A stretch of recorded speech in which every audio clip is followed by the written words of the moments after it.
السلام علیکم ورحمۃ اللہ تعالی وبرکاتہ۔ ہم آغاز کر رہے ہیں سورہ توبہ کا خلاصہ پارٹ 2۔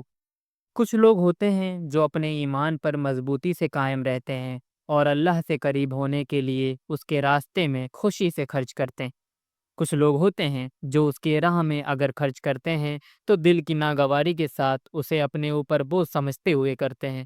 یہ لوگ کبھی اہل ایمان کے مخلص نہیں ہوتے، یہ ان کے لیے مصیبتوں کے منتظر رہتے ہیں، یہ اللہ کی پکڑ سے بچ نہیں سکتے۔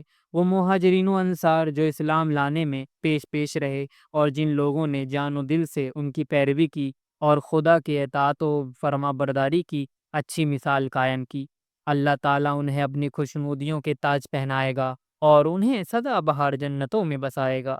اللہ کے راستے میں خرچ کرو، اس سے تمہیں پاکی حاصل ہوگی اور تمہاری زندگی سنور جائے گی۔ یاد رکھو، اللہ اپنے بندوں کی توبہ بھی قبول کرتا ہے اور ان کی صدقات بھی قبول کرتا ہے۔ خوش نصیب ہے وہ جس کی توبہ اور جس کی خیرات اللہ کے یہاں قبول ہو جائے۔ تم عمل کرو، اللہ، اس کا رسول اور ایمان والے تمہارا عمل دیکھیں گے۔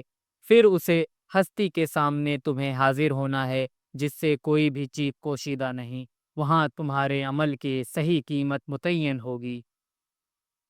عبادت کی جگہ وہ مسجد ہے جس کی بنیاد اول روز سے تقوی پر قائم ہے، اور اسے ایسے لوگ آباد رکھیں جو پاک رہنا پسند کرتے ہیں۔ اللہ کو پاکیزگی اختیار کرنے والے لوگ بے حد پسند ہیں۔ اگر تمہیں اپنی جان اور اپنے مال کا سودا کرنا ہے تو اللہ کے ہاتھ یہ سودا کرو، اور جب اللہ کا حکم ہو تو اپنی جان اور اپنے مال کے ساتھ حاضر ہو جاؤ۔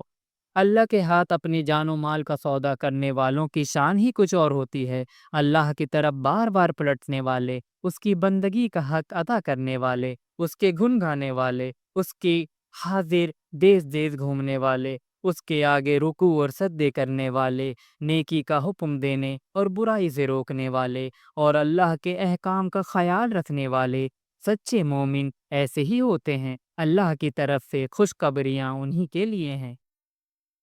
اللہ کی ناراضگی سے بچو اور راست بازوں کے ساتھ رہو۔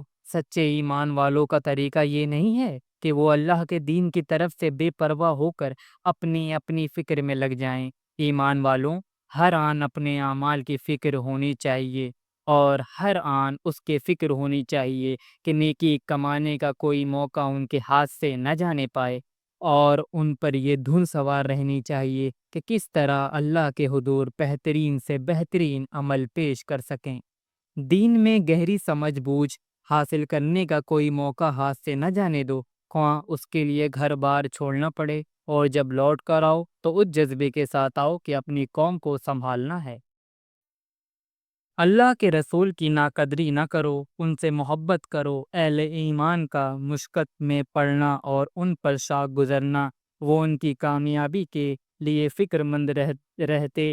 ایمان لانے والوں کے لیے وہ نہایت شفیق اور مہربان۔ اگر تم ان کی ناقدری کرو گے تو خود اپنا بگاڑو گے، ان کا کچھ نہیں بگڑے گا، ان کے لیے تو اللہ کافی ہے۔ یہ تھا سورہ توبہ کا مکمل خلاصہ۔ خدا حافظ۔